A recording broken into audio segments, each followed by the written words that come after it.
హనుమకొండ జిల్లా కమలాపూర్లో మహాత్మా జ్యోతిబా ఫులే బాలుర పాఠశాల ఆధ్వర్యంలో పూలే జయంతి ఘనంగా నిర్వహించారు. ఎన్సీసీ, ఎన్జీసీ విద్యార్థులు పాఠశాల నుండి రామాలయం వరకు భారీ ర్యాలీ నిర్వహించారు. ఈ ర్యాలీని సీఏ హరికృష్ణ, ఎస్ఐ వీరభద్రరావు ప్రారంభించారు. ఈ సందర్భంగా ప్రిన్సిపల్ మల్లయ్య బడుగు బలహీన వర్గాల విద్యా అభ్యున్నతికి జ్యోతిబా ఫులే చేసిన సేవలు వెలకట్టలేనివన్నారు.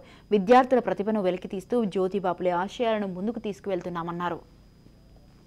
మహాత్మా జ్యోతిబా ఫులే గురుకుల పాఠశాల బాయ్స్ కమలాపూర్ తరపున మొదటగా అందరికీ మహాత్మా జ్యోతిబా ఫులే 198వ జయంతి శుభాకాంక్షలు తెలియజేస్తూ ఉన్నాము.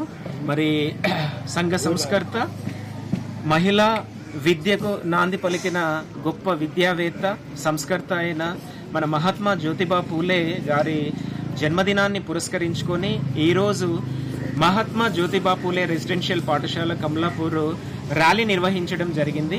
మరి ఈ ర్యాలీకి పాఠశాల ఎన్సీసీ యూనిట్ మరియు ఎన్జీసీ యూనిట్ ఒక 3 విషయాల ఎజెండాతోని ముందుకు రావడం జరిగింది. మరి దాంట్లో భాగంగా సార్వత్రిక ఎన్నికలు జరుగుతున్న ఈ క్రమంలో 18 సంవత్సరాలు నిండిన యువతీ యువకులందరూ కూడా ఓటు హక్కు నమోదు చేసుకోవడము, తర్వాత ఓటర్లందరూ కూడా తమ ఓటు హక్కును వినియోగించుకోవడంలో అవగాహన కల్పించడం జరిగింది. అట్లాగే రెండవది పర్యావరణం. సో ఎన్జీసీ వాళ్ళు మరి పర్యావరణం, చెట్ల పెంపకం, చెట్లను రక్షించడం, చెట్లు పెట్టడం అనే దాని మీద అవగాహన కల్పించడం జరిగింది. ముఖ్యంగా మరి మహాత్మా జ్యోతిబా ఫులే చెప్పిన పేదవాడి ఆయుధం చదువు కాబట్టి ఆ చదువు